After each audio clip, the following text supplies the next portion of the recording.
Subscribe now and press the bell icon. Never miss an update. नमस्कार friends, राष्ट्रीय blind YouTube channel में आप सभी का स्वागत है। अगर आप चैनल पर नए हैं तो आप सभी से रिक्वेस्ट है कि आप हमारे चैनल को सब्सक्राइब करें, बेल आइकन को ऑल पर सेट करना बिल्कुल भी ना भूलें ताकि हमारे आने वाली वीडियो की नोटिफिकेशन सबसे पहले आपको मिल सके। अगर आपको हमारी वीडियोस अच्छी लगती हैं तो वीडियोस को लाइक करें, शेयर करें और कमेंट में अपना फीडबैक देना बिल्कुल भी ना भूलें। आप हमारे चैनल के अबाउट में जाके हमारे व्हाट्सएप ग्रुप का फॉर्म फिल करके हमारे व्हाट्सएप ग्रुप का हिस्सा बन सकते हैं। फीमेल्स के लिए अलग से एक व्हाट्सएप ग्रुप है, तो आप फॉर्म भर के उसमें ऐड हो सकते हैं। साथ ही हमारे चैनल के अबाउट में हिंदी ऑडियो शायरी एक दूसरे यूट्यूब चैनल का भी लिंक है, आप जाकर उसको भी सब्सक्राइब करें। हमारे टेलीग्राम चैनल और हमारे व्हाट्सएप चैनल का लिंक भी आपको अबाउट में मिल जाएगा, आप वहां से ज्वाइन कर सकते हैं। इसके साथ ही अगर आप अपनी वीडियोस के लिए कोई म्यूज़िक चाहते हैं तो हमारे टेलीग्राम चैनल का लिंक अबाउट में दिया हुआ है, तो आप हमारे Telegram channel audio music factory को वहां से ज्वाइन कर सकते हैं। तो आपका ज़्यादा समय न लेते हुए अब ले चलती हूँ आपको वीडियो की ओर।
यह कार्यक्रम काल्पनिक घटनाओं पर आधारित है, जिसका किसी घटना या फिर किसी व्यक्ति से कोई संबंध नहीं है। भूत प्रेतों और असामान्य वेशों के होने पर हमारा चैनल कोई दावा नहीं करता और ना ही कोई प्रोत्साहन करता है, मगर एक दावा करता है और वो है डर, जो कि सबको लगता है। तो चलिए बढ़ते हैं आज के कार्यक्रम की ओर।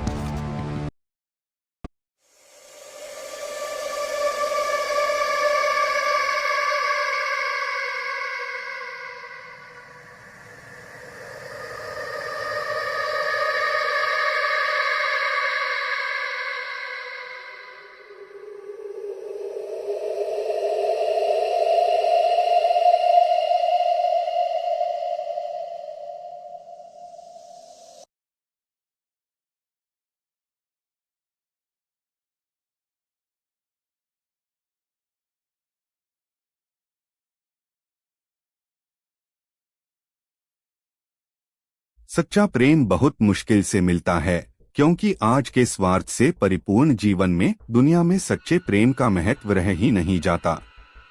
कहीं खूबसूरती के दीवाने मिल जाते हैं तो कहीं वाक्पटुता एक दूसरे को करीब ला देती है, पर अधिकतर मामलों में हवस ही प्रधान होती है। 4 दिनों का साथ फिर चल दिए किसी और की तलाश में।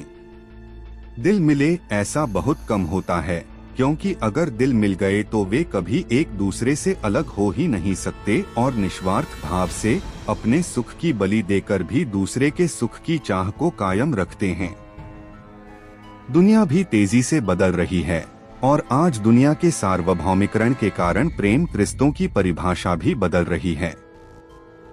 हमारी संस्कृति, हमारे व्यवहार, कार्य आदि से दूसरे प्रभावित हो रहे हैं, तो दूसरों के इन बातों से हम भी। आज गर्लफ्रेंड या बॉयफ्रेंड यार होना आम बात हो गई है, कुछ देशों में तो बस इसे यार दोस्त के रूप में देखा जाता है, पर कुछ देशों में इसका मतलब यार दोस्त से कुछ अलग या बढ़कर ही होता है। खैर, आज के समय में प्रेम करने के लिए, प्रेम दर्शाने के लिए लोगों के पास समय की भी कमी हो गई है। लोग सब कुछ चट मंगनी पट विवाह की तर्ज पर चाहते हैं।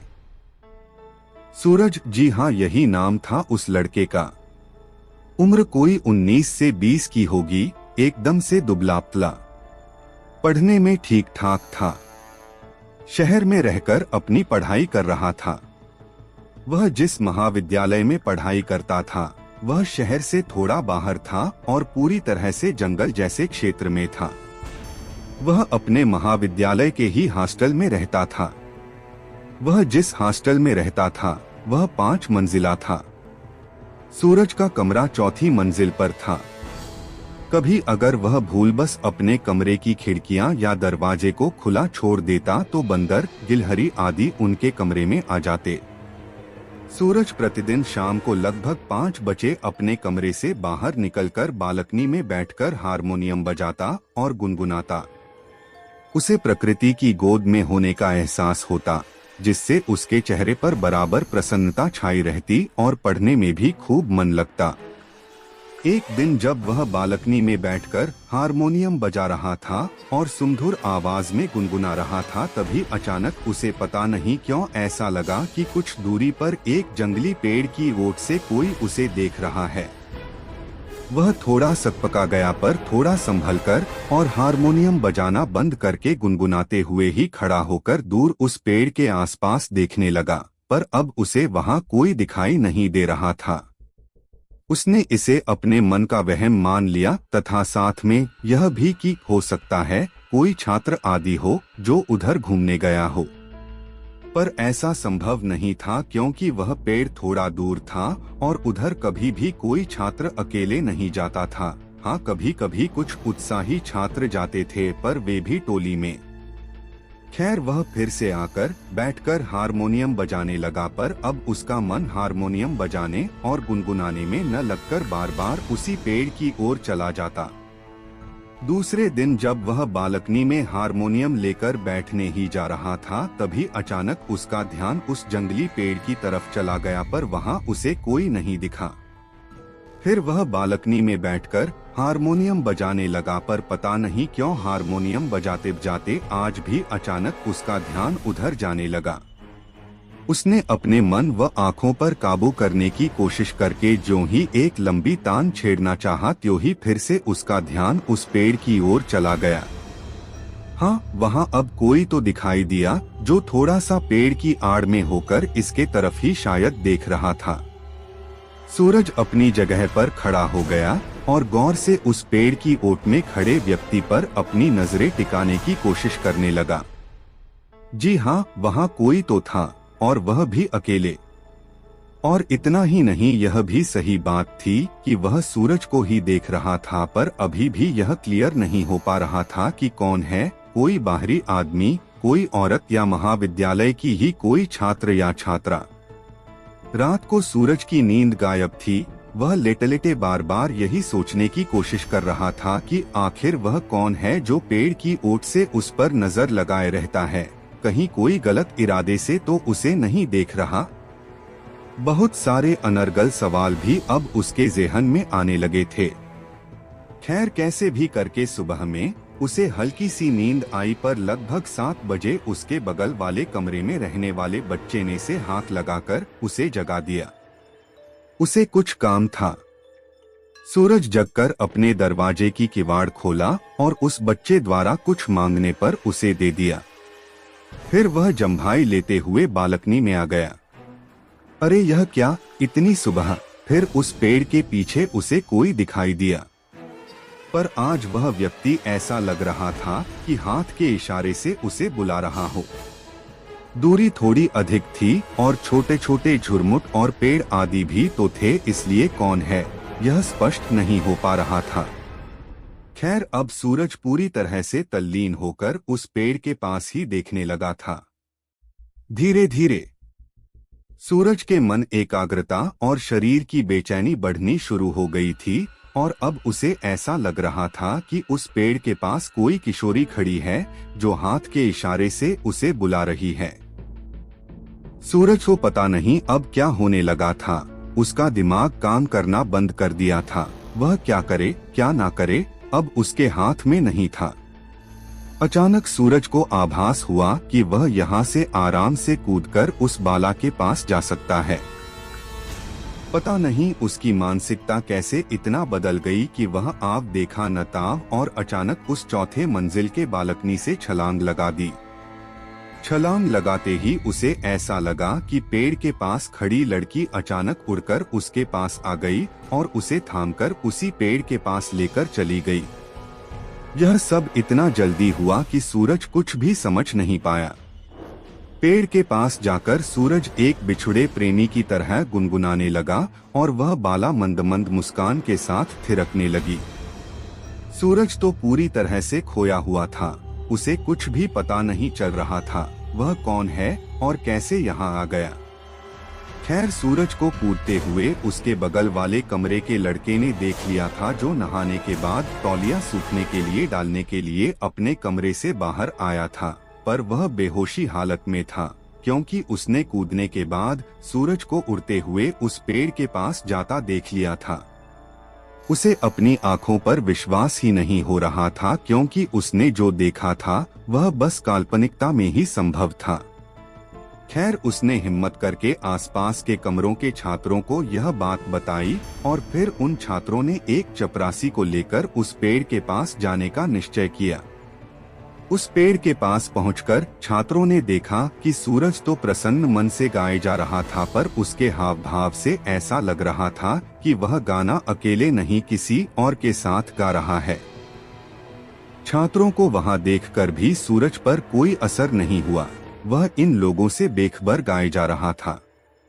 अंत में उसके कमरे के बगल वाले कमरे के लड़के ने उसे पकड़कर रोकना चाहा, पर फिर भी सूरज अनजान था कि वहां ये छात्र आदि भी हैं।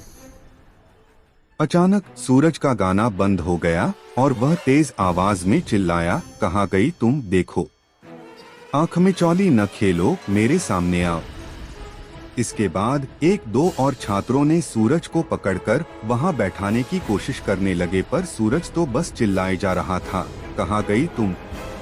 अचानक चपरासी ने वहीं किसी पौधे के एक दो पत्तों को तोड़कर मसला और उसे सूरज को सूंघा दिया। सूरज तो बहुत ही जोर की छींक आई और वह अब होश में आने लगा था। वह कौन है अब उसे इसका भान हो चुका था। उसे वहां अपने को पाकर बहुत हैरानी हुई। फिर उन छात्रों से पूछने लगा कि हम लोग यहाँ कब आ गए? मैं तो अपनी बालकनी में था, फिर यहाँ कैसे? फिर उसे थोड़ा सा याद आया कि वह तो बालकनी से कूदा था और कोई बाला उसे यहाँ आई थी, पर उसने कुछ बोला नहीं। खैर छात्रों ने उसे चलने के लिए कहा और साथ ही यह भी कहा कि बस ऐसे ही आ गए थे, तुमने ही तो चलने के लिए कहा था। फिर छात्रों ने उसे बातों में उलझा लिया और उसके प्रश्नों का जवाब ठीक से न देकर घुमा दिए। खैर अब दोनों एक दूसरे यानी छात्र और सूरज से कुछ छिपा रहे थे। सूरज उन छात्रों के साथ हॉस्टल में आया। सभी लगभग घंटों तक बैठे रहे, कोई पढ़ने नहीं गया। चपरासी भी सूरज के कमरे में ही बैठा था। वह कुछ कहना चाह रहा था पर कह नहीं पा रहा था। अंत में उसने अपने आप को रोक नहीं पाया और वहां बैठे सभी छात्रों से कहा कि उस पेड़ के पास कोई आत्मा है, इसका उसे भी एहसास है, पर वह आत्मा कभी उसके सामने तो नहीं आई, न कभी उसका कुछ बुरा ही हुआ, पर आत्मा जरूर है, इसका उसे कई बार आभास हो चुका है। तो दोस्तों आज की कहानी में बस इतना ही। हम उम्मीद करते हैं कि यह कहानी आपको बेहद पसंद आई होगी। अगर आपको कहानी पसंद आई है तो वीडियो को लाइक करें, शेयर करें और हमारे चैनल को सब्सक्राइब करें और साथ ही बेल नोटिफिकेशन को भी दबाएं ताकि हमारी हर वीडियो की नोटिफिकेशन आपको सबसे पहले प्राप्त हो सके। तो चलिए दोस्तों मिलते हैं आपसे अगले दिन रात 10 बजे। तब तक के लिए आप लोग अपना बहुत ख्याल रखिए। कहानी को सुनने के लिए आपका धन्यवाद।